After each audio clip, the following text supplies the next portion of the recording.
Hello and welcome to Riding in the Weeds. You are here for episode 118. Thank you for joining us. If you have been here before, welcome.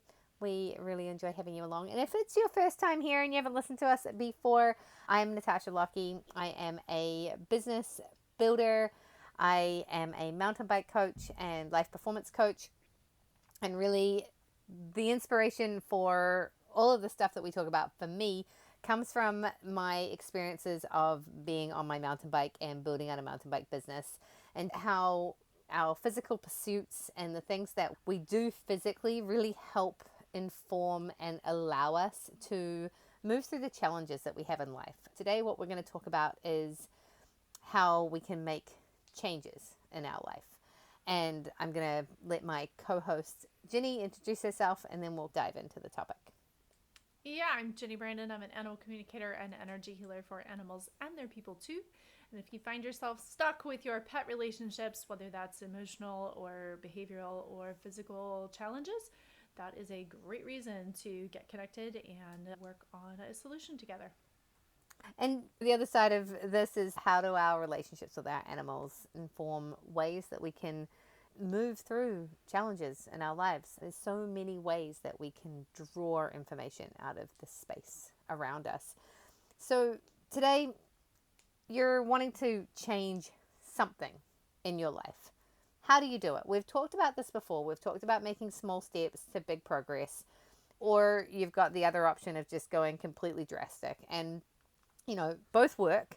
And I think a lot of the time it's about your goals and about what you're really trying to achieve. I read a post the other day. Someone was like, I want to cut sugar out of my diet, or I just want to cut down the amount of sugar that I have. Like, has anyone got any tips for me?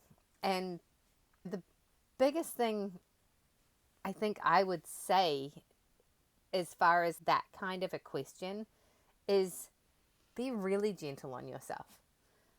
And let's just use sugar as an example, but we could substitute this for fitness. You could substitute this for wanting to learn how to ride a bike. You wanting to go biking more often. Like, maybe you're wanting to bring an animal into your house. It doesn't really matter. You want to start a business. There's 1,000 different things that we could be. You've got a goal to post more on Instagram or whatever it is. How do we do it? I think the first thing is to really ask yourself, like, where are you on the spectrum? So again, going back to sugar, are you somebody that is totally addicted to processed food? And that's, you're eating a lot of bread, everything's fast food, everything's processed. That's the extreme side of the scale. If you just stop and cut all of that out, you're going to be like a heroin addict. It's going to be really, really, really hard. So you could do that, or you could take it slowly. Or you might be somebody that actually doesn't have a lot of sugar in your diet, but you've seen so much you think you do. So again, taking stock of where you actually are on the spectrum of whatever it is. You want to get into shape, but you've not done any exercise for the last 5 years, and even walking around the block is difficult. You got to be able to start getting up and deciding to run a 5K run. You might make it through the 5K run, but I guarantee you tomorrow you're going to be done. So something that I read recently that I want to bring up at the beginning here, and then we'll let Ginny do her dive into all things. But the thing that I read was, the first step is to identify the resistance. Where's the rub?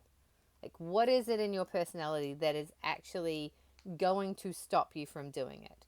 I want to stop eating so much processed food, but I don't have time to cook. And so it's easier for me just to eat out. Where is the resistance? And once you understand the resistance, your second step is to start doing micro actions. So just doing one little thing, making one little change. We have free will. If you are snacking constantly on cookies and chips, you have to decide, you have to be like, oh, I'm going to go and get the cookies out of the cupboard. I'm going to open the packet. I'm going to take the cookie out of the packet. I'm going to put it in my mouth. There are several steps. If you just eliminate one of those steps, you won't eat the cookie. If you're trying to quit smoking, right? There are several steps from going to get the cigarette, taking it, the cigarettes, taking it out of the packet, putting it in your mouth, lighting it. If you just don't do one of those things, you won't smoke a cigarette. And so, really, just identifying what micro action can you change. You want to start working out. Well, maybe you set your timer and every half an hour you take a break from work and you do 10 squats. Just one little action. Every time you're waiting for the microwave to go off, you do some sort of exercise. You do a plank, you do some push-ups. Just adding one little thing that can start to become, it's easy and it's something that you can repeat. Yeah. And then number 3 is that's where the behavioral lock comes from. If every single time you're waiting for the dryer or the dishwasher where it says it's going to be 1 minute, but actually it's 5 minutes, and in that 1 minute while you're standing there, you do some sort of exercise, like that can become a behavioral lock. That you lock that in and that becomes something that now that's just what you do.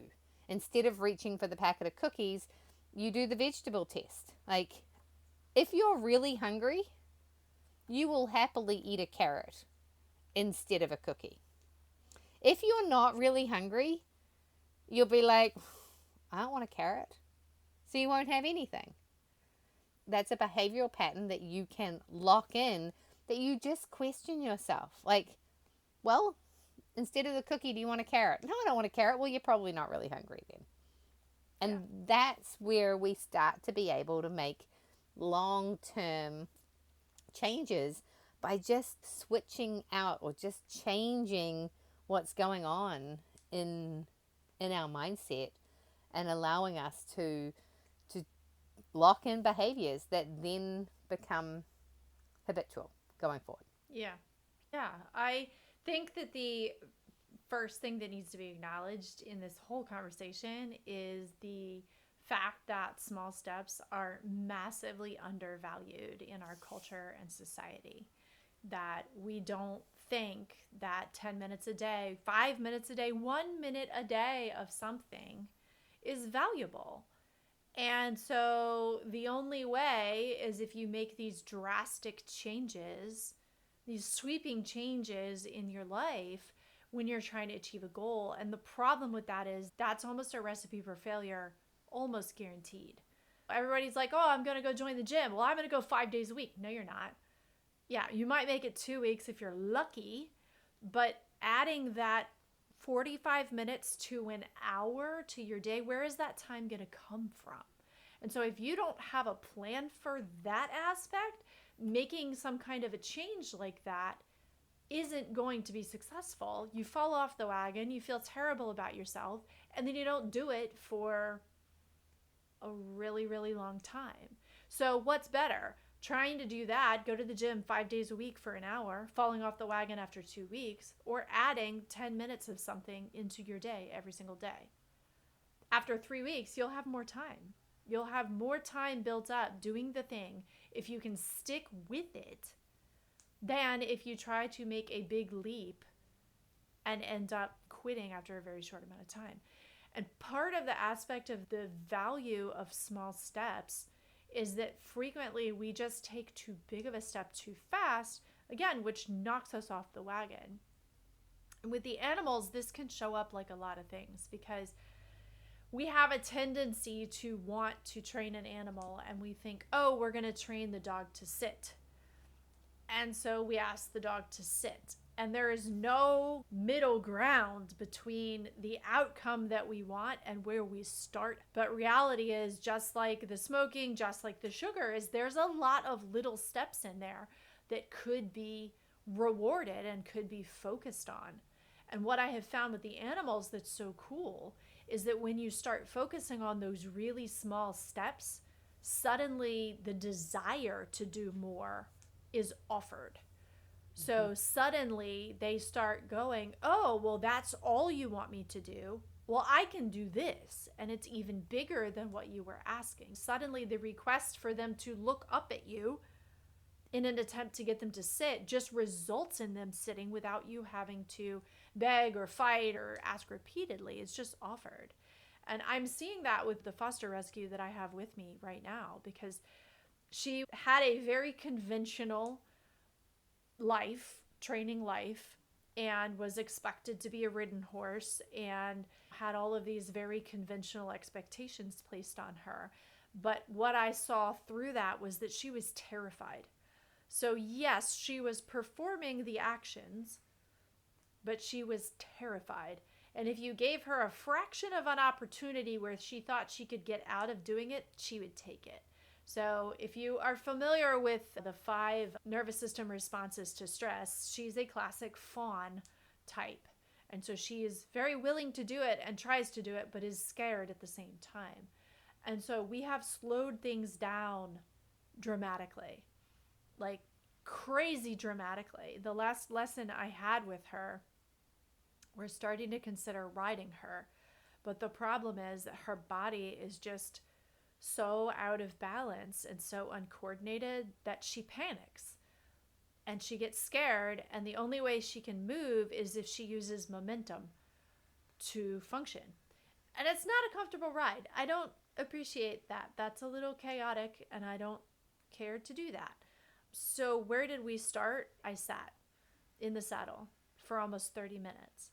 That was not passive sitting, though. That was very actively paying attention to her balance and her organization. At a standstill, she felt like a kayak bobbing on water. That's how unsteady her body is.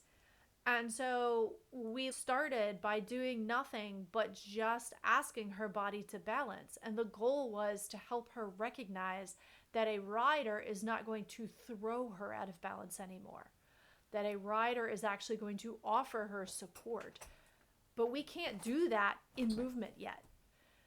But if I can stop and not even ask her to move and offer her that support, that's the best place to start. That's the first smallest step we can take in riding in order to help support her body and support her mind, so that she learns to trust not only me, but herself and her capacity to handle the situation. And I am a very firm believer that the best path to any goal is the smallest step that you can possibly take. And yes, there are times where big steps are important and or necessary. If you're trying to do certain things, there's no way but to do the big step.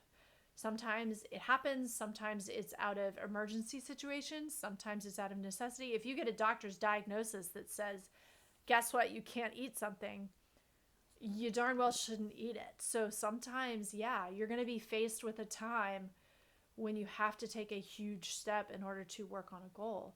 But the rest of the time, it's not necessary. And so often we place so much pressure on ourselves. Mm-hmm. Even saying something like, I want to lose 10 pounds by a certain date. What if you just worked on losing 1 pound a week or 1 pound at a time? My next goal is 1 more pound. And what do I need to do today? What small step can I take today that will get me closer to that goal without worrying about the quote big goal? And I think we just get too caught up in big goals when we should be focusing on the tiny steps that are in front of us, because that's really all that matters. If you are aware of it, what you need to do, then all you have to do is focus on the next step. That's it. There's nothing else. Well, and I think even in your example of the doctor says, you've just been diagnosed with celiac. Like, sure, that's a big deal. Gluten could kill you. The same time, if you're 60 years of age, 70 years of age, and you've just been diagnosed with celiac, like, it didn't just happen. You've had it your whole life, and you've been eating the wrong thing your whole life. You can still allow yourself a little bit of grace. When I found out that gluten was the problem I'd been having and had been making me feel super, super sick for a long time, I tried to cut it out all at once, and I backslid because I didn't have the self-control to not eat the cookie. I didn't have the tools. I didn't know what to do because this is what I've been doing. And that's what I was saying at the beginning. You've got to look at yourself where you are on the spectrum. If you're somebody who has a very limited gluten intake and you've already cut a lot of that out, and someone says stop eating gluten because you're celiac, it's quite easy. But if 90% of your diet has been glutinous, you can give yourself a little bit of a break because you're not dead yet. And you've been eating this stuff for however long you've been eating it. So going to the 80-20 rule and then working on that last 20%. And that's where just allowing yourself a little bit of grace. And bringing in the mountain biking, it's the same thing. Somebody comes to me and they've been mountain biking for a very, very long time, and they've got a few fundamental things they're doing wrong. Figuring out what those small micro adjustments that they can start to make in order to start tipping the scale.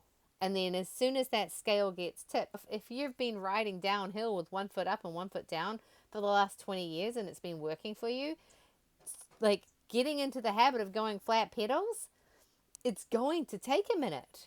So practicing every time you get onto flat ground and you've got nothing else to think about, getting those pedals flat. And the same thing with B, right? Starting to get the body to understand that, oh, this feels better.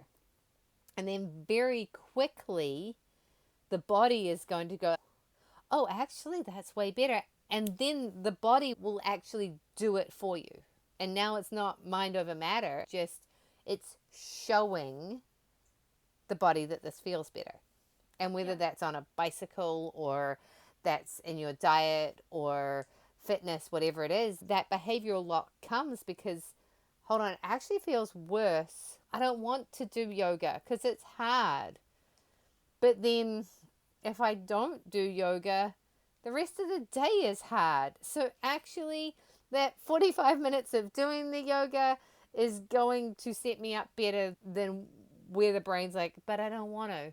Yeah, but you want to spend the rest of the day feeling like, what's the lesser of two evils? And that's where you start to that's where the behavioral lock comes from.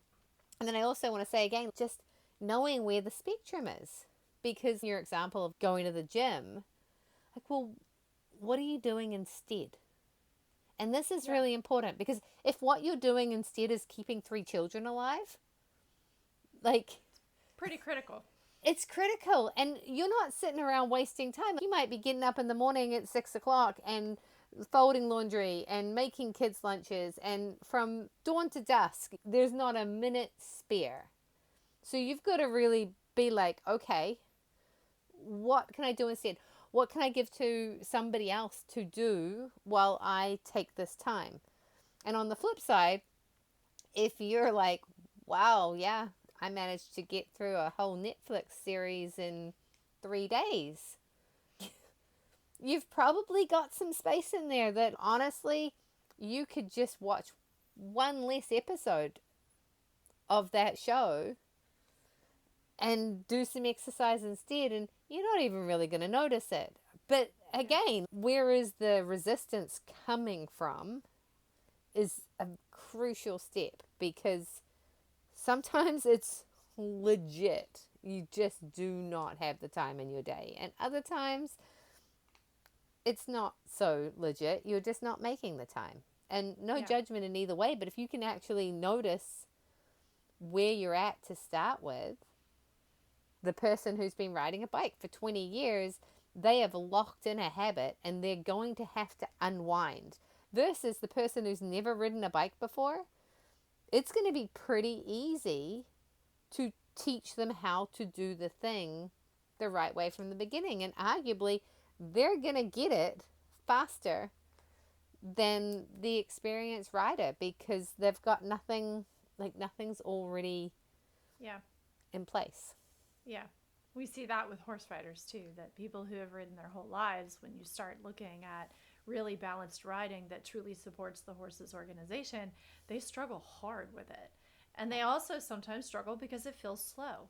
It legitimately feels slow, which is fair. But again, once you get into it and once you start to really solidify some of those habits in a new way, things start speeding up dramatically. And that's the point you have to wait for. You have to wait for the nervous system, for the body, for the subconscious, for all of those things to really catch up. The piece that I feel like is important with all of this is, as you're saying, that spectrum is knowing where you're starting from and being honest and realistic about it. When I started using YNAB as a budgeting software, I had credit card debt. I had personal debt that I had been struggling with for a while, and I wanted to get rid of it. And the first really awesome thing about the budget was that I knew that I had set aside money for groceries, and that if I wanted to go to lunch with a friend, that was debt. And I knew that. And I allowed myself to do that on occasion. I didn't go crazy, but I knew if I wanted to have lunch with a friend, it was going to be adding to my debt instead of taking it away. And so when you can be realistic about the fact that this thing that I'm doing is a choice that may not really be the optimal, because I don't want to take on more debt, but I also want to enjoy time with friends. And when you can be realistic about that, then it's not necessarily a problem. That comes with the giving yourself grace part, right? Because you're conscious with the choice that either what you are doing is moving you closer to your goal or further away. And if it's moving you further away, generally speaking, you have a reason why that's acceptable in that moment. If you have eaten lots and lots of gluten over your entire life, making that change to figure out how to handle substitutes and not having the things that you're used to having is going to be hard. So if you can give yourself some grace and say, you know what? Okay, I prefer to eat pancakes for breakfast over a sandwich at lunch. I'm going to make the choice that pancakes at breakfast is okay. Yeah. And when you can choose that with presence and awareness, then you're not really backsliding away from your goals.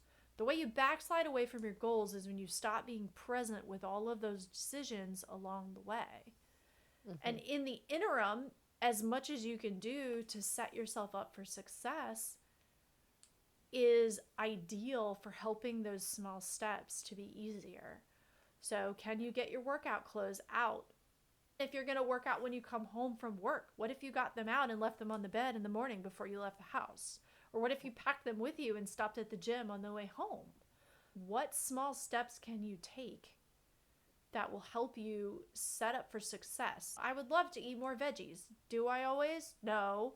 But you know what might help is if I planned time to come home from the grocery store and prep all the veggies that I bought for the week, so that everything's in containers, everything's cut, everything's diced, and I don't have to think about it when I go to make the recipe that calls for something like zucchini that needs to be chopped. What steps can you explore that will give you more opportunity for success? Because those count as baby steps. Those are baby steps. Oh, absolutely. And they add up so fast, and we just don't take that into account.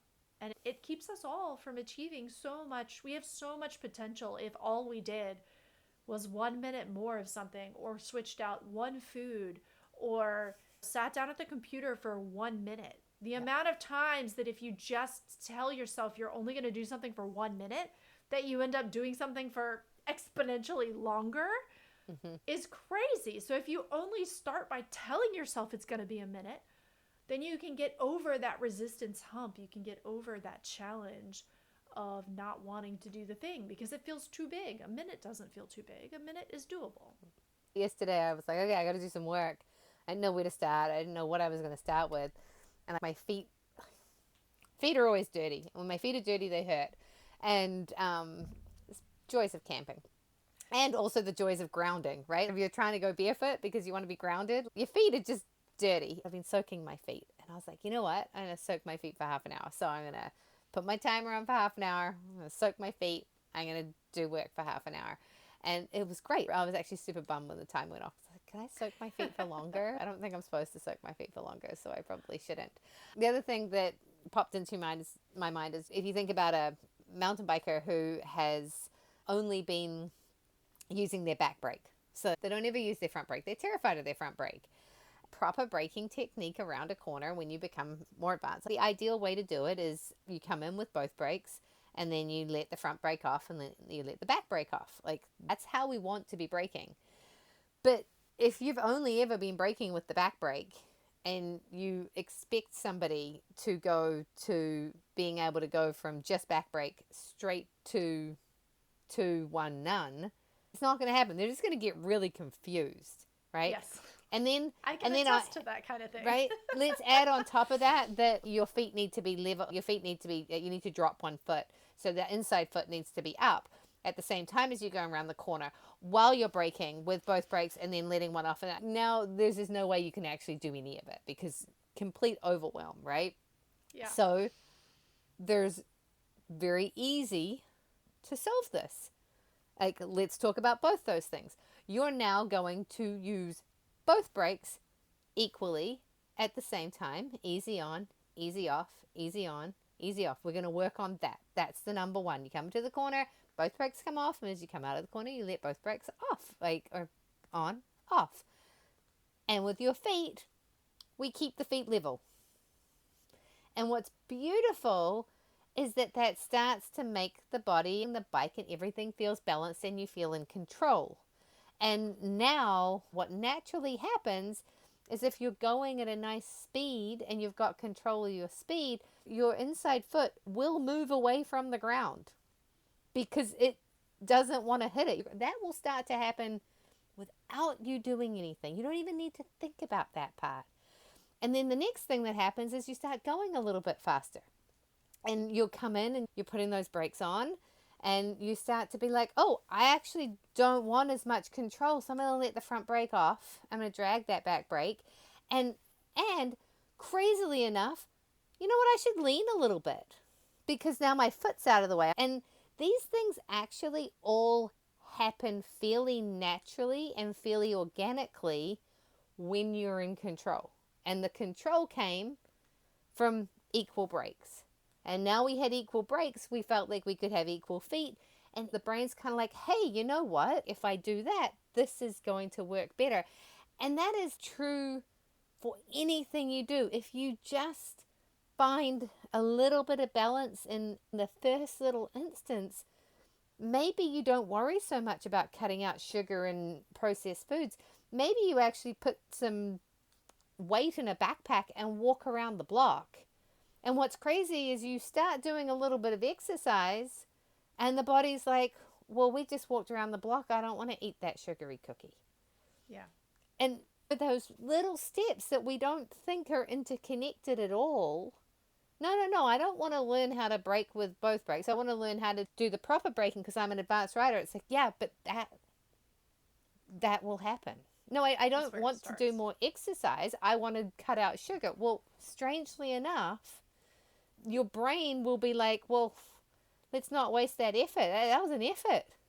Let's figure out how to feel better. And in every situation, that's what happens. I'm trying to do the dishes at night because I was like, you're never in a hurry at night. But in the morning, it cuts into this valuable, like, am I going to journal? Am I going to do exercise? Am I taking the dog for work? All the things that you got to do in the morning. And I got to clean up and do the dishes. That's annoying. And every time I fall off the wagon and I have to waste a whole lot of time, I'm like, I could have done this last night. Yeah. And so at least for another 3 or 4 days after that, I will make sure I clean up after my breakfast. I'll clean up after my lunch. I'll clean up after my dinner because I don't want to spend 2 hours because I could have been doing yoga. I could have been going to the beach. I could have been getting some work done.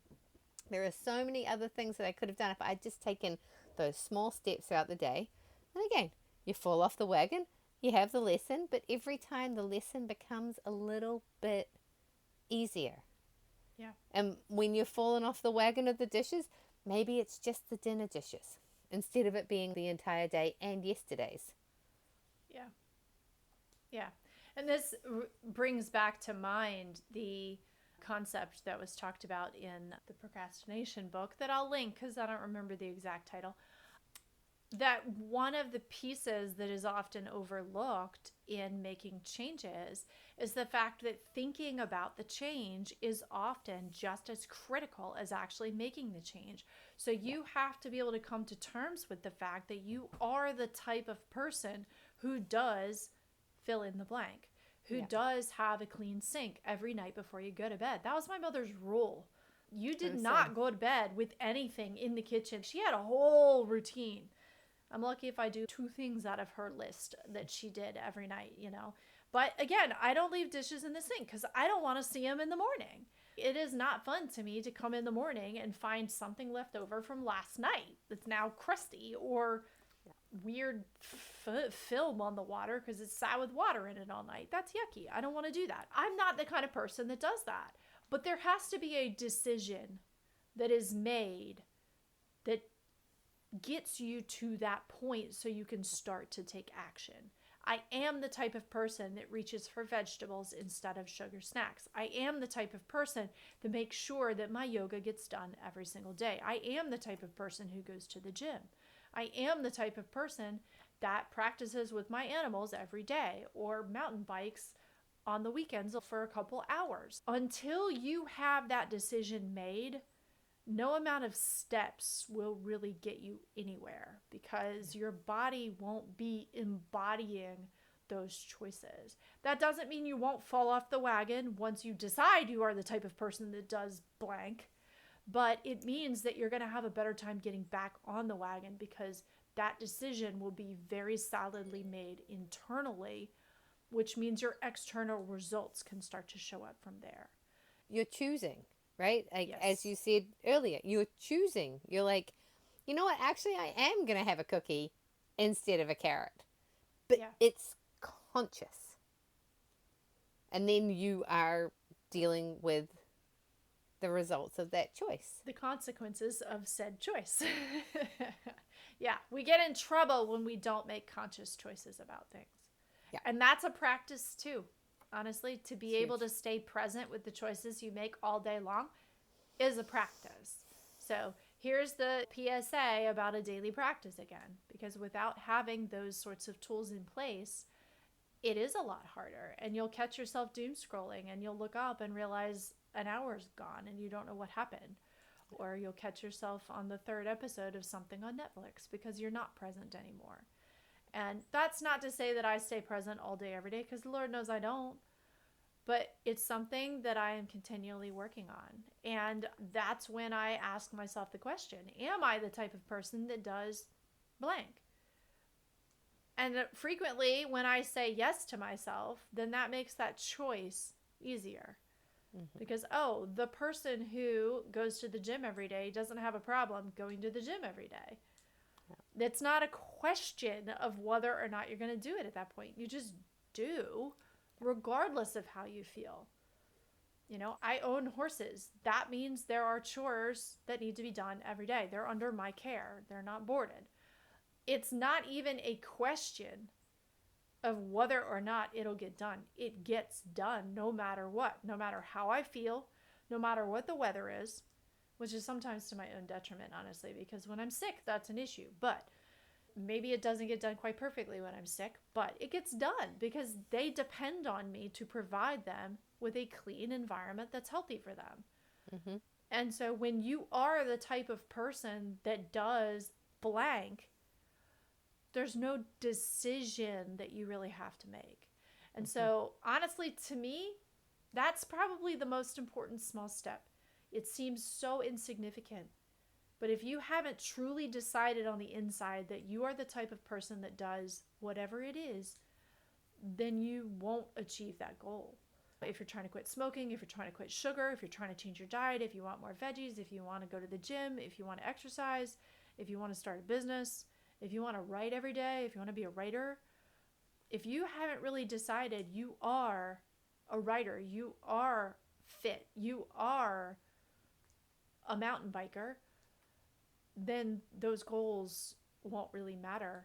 And you will always be falling off the wagon again and falling off and losing track of what you're trying to achieve. Yeah, So because start there. That's the first small step.